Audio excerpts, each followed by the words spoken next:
Hola, hola, soy yo, Vicky, otra vez.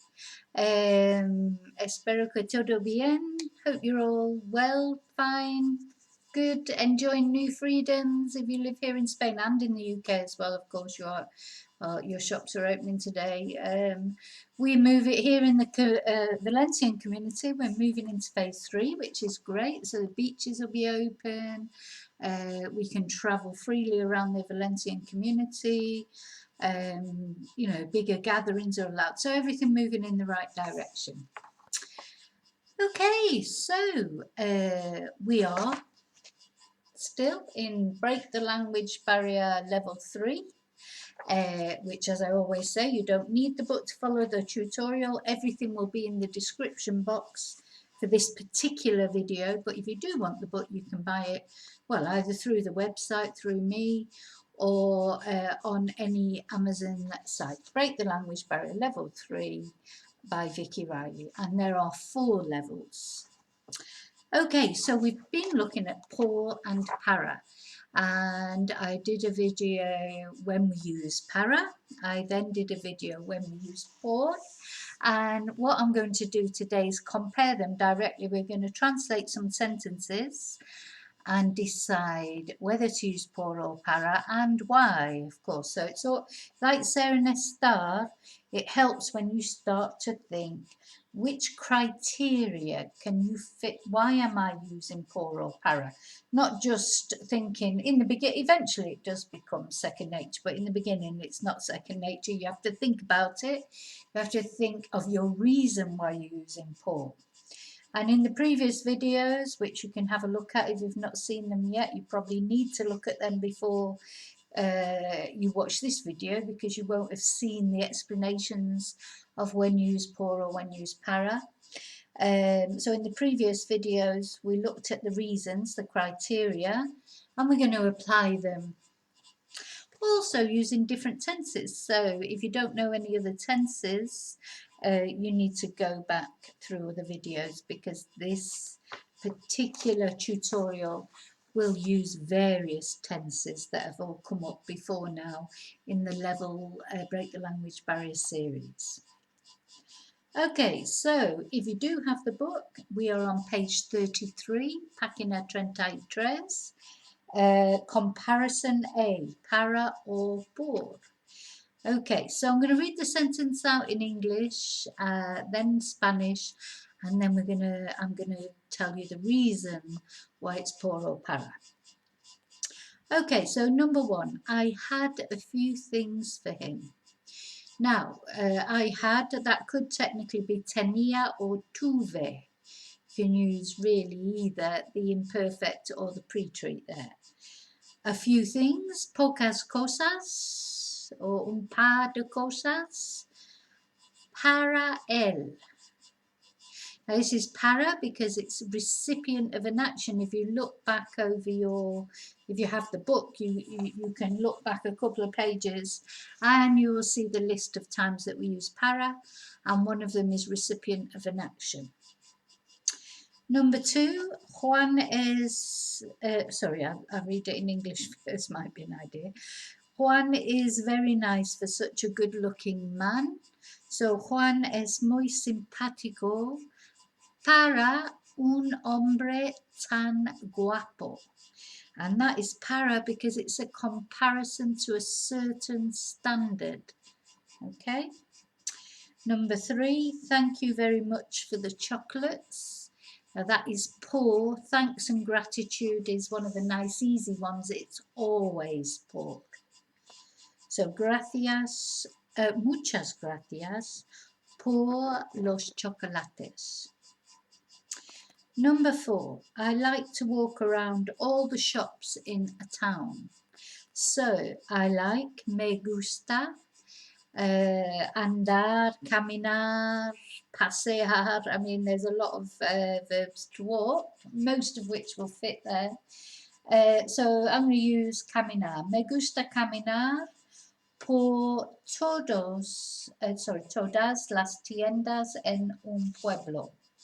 So, because that is movement in an area, that's why it's por. Number 5, the concert will start at 9 o'clock. We want to arrive for 8:30. So, el concierto empezará o comenzará a las 9 en punto. Queremos llegar para las 8:30. So that is a time or deadline in the future. That's why it's para. Número 6. I do not like these shoes. They are for teenagers. No me gustan estos zapatos. Son para adolescentes.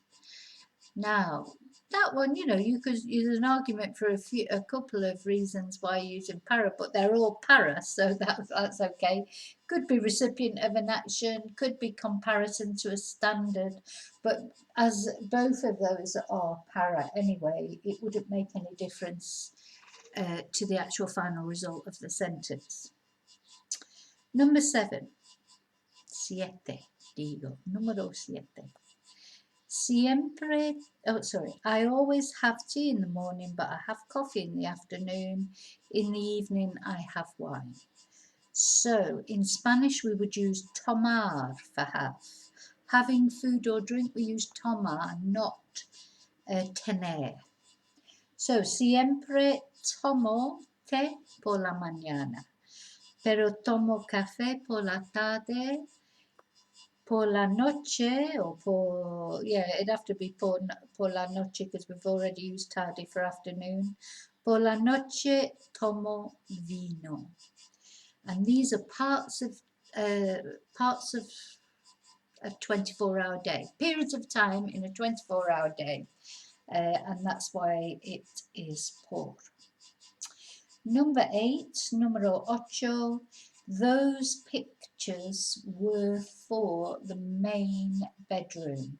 So, esos cuadros eran para el dormitorio principal. So, that is where something or someone is going to end up. Number 9. I always go to England by plane. I never go by car. So, siempre voy a Inglaterra por coche. Nunca voy por avión.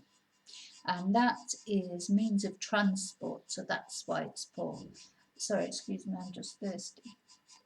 Hace mucho calor ahora en España.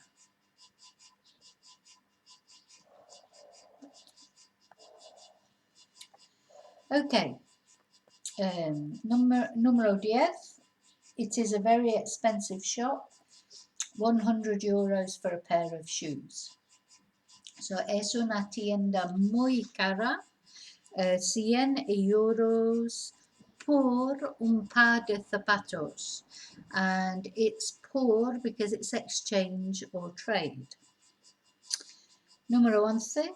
Are you ready? We are leaving for the party now. So, ¿estás preparado o listo? Vamos o salimos para la fiesta ahora. And that is final travel destination. Número 12. Are you hungry? Is there a restaurant around here? So, ¿tienes hambre? Hay un restaurante por aquí. Por aquí is one of the idiomatic expressions that we saw that used por. Número 13. There was no school yesterday because of the snow. So, no hubo or había, either of those is okay. No hubo or no había colegio ayer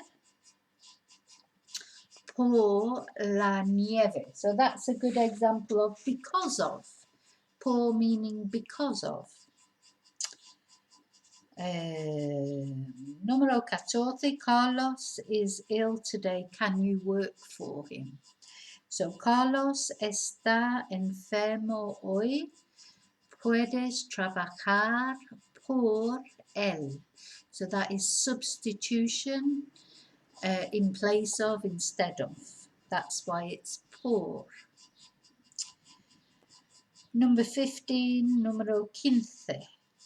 We must do exercise at least 3 times a week.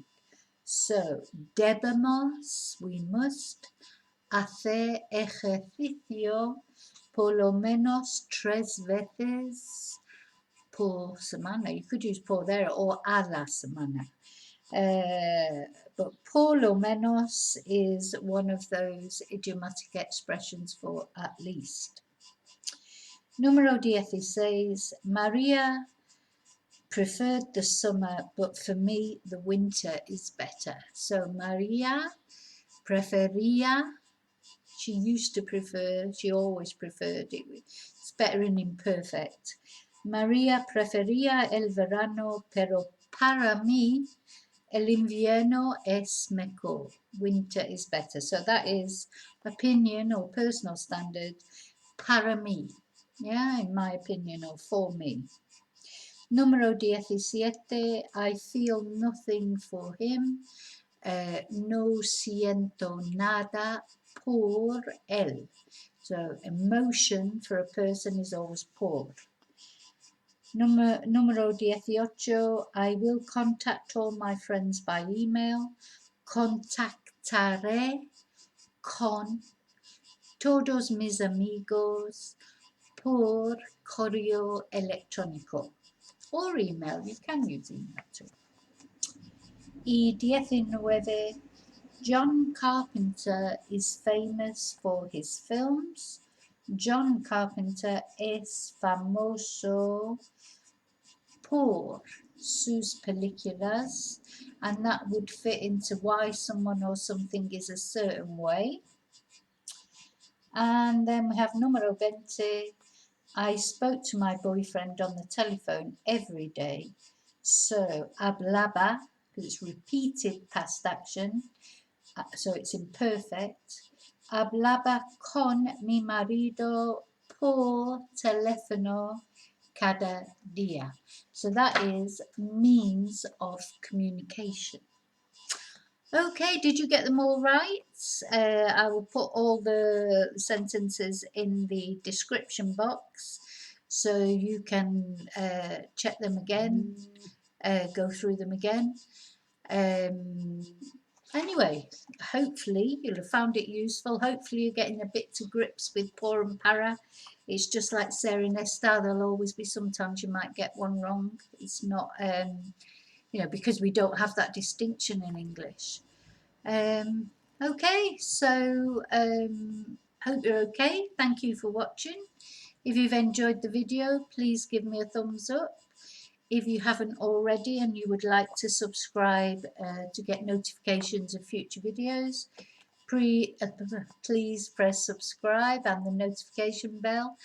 And yes, thank you to everybody who's bought books, signed up for Zoom classes, signed up for e-courses, or watched my channel during this long lockdown. Hopefully everything on the up now, and I will be starting normal classes very soon. I have some semi-intensive courses booked for September already, but it's a possibility I may be able to start in July. Just waiting to see when this state of alarm finishes and where we are, because obviously I don't want to start classes again and then have to stop them again. So anyway, thank you, gracias por ver, y te veo en el próximo video. Gracias.